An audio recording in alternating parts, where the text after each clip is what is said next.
2025 May June മാസത്തിലെ അത്തം നക്ഷത്രക്കാരെക്കുറിച്ചാണ് ഇവിടെ പറയുന്നത്.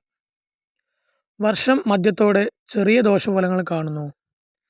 വിജയപ്രതീക്ഷയോടെ തുടങ്ങിയ കാര്യങ്ങൾക്ക് അല്പം മങ്ങലേൽക്കാനിടയുണ്ട്. ഇണയുടെ ഭാഗത്തു നിന്നുണ്ടാകുന്ന നിസ്സഹകരണ മനസ്സ് അസ്വസ്ഥമാക്കാം.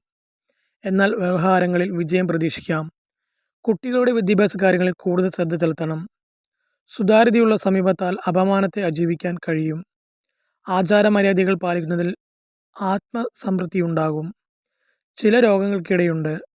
പൂർവിക സ്വത്തിന്മേൽ അവകാശവാദങ്ങളുമായി ബന്ധുക്കളെത്താൻ ഇടയുണ്ട്. തന്മൂലം സ്വജനങ്ങൾക്ക് പിണക്കത്തിനിടയുണ്ടാകും. സാമ്പത്തിക നേട്ടങ്ങൾ ഉണ്ടാകുവാനിടയുണ്ട്. മാന്യതയും ദൃഢനിശ്ചയവും പുലർത്തുന്നതാണ്. വാഗ്ദാനങ്ങൾ പാലിക്കുവാൻ കിണഞ്ഞ് പരിശ്രമിക്കും. സമൂഹത്തിൽ സൽപ്പേര് നിലനിർത്തുന്നതാണ്. എല്ലാവരുമായി രമ്യതയിൽ കഴിയുമെങ്കിലും ഓരോരുത്തരോടുമുള്ള അകൽച്ച കാത്തു സൂക്ഷിക്കുവാൻ കഴിയുന്നതാണ്.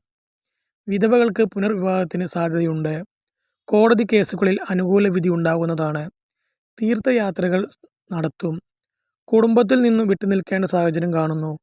നിസ്സാര കാര്യങ്ങൾക്ക് പോലും മറ്റുള്ളവരുമായി കലഹിക്കുന്നതാണ്. വിവേചന ബുദ്ധിയോടെ കൂടിയുള്ള പ്രവർത്തനങ്ങൾ സർവകാര്യ വിജയത്തിന് വഴിയൊരുക്കും. വിഘ്നേശ്വര ഭഗവാന്റെ അനുഗ്രഹം കൂടുതലുള്ളതിനായി പല കഷ്ടപ്പാടുകളിൽ നിന്നും മോചനം ലഭിക്കും. കൂടുതലറിയാൻ നിങ്ങൾ സബ്സ്ക്രൈബ് ചെയ്യുക, ലൈക്ക് ചെയ്യുക. നന്ദി.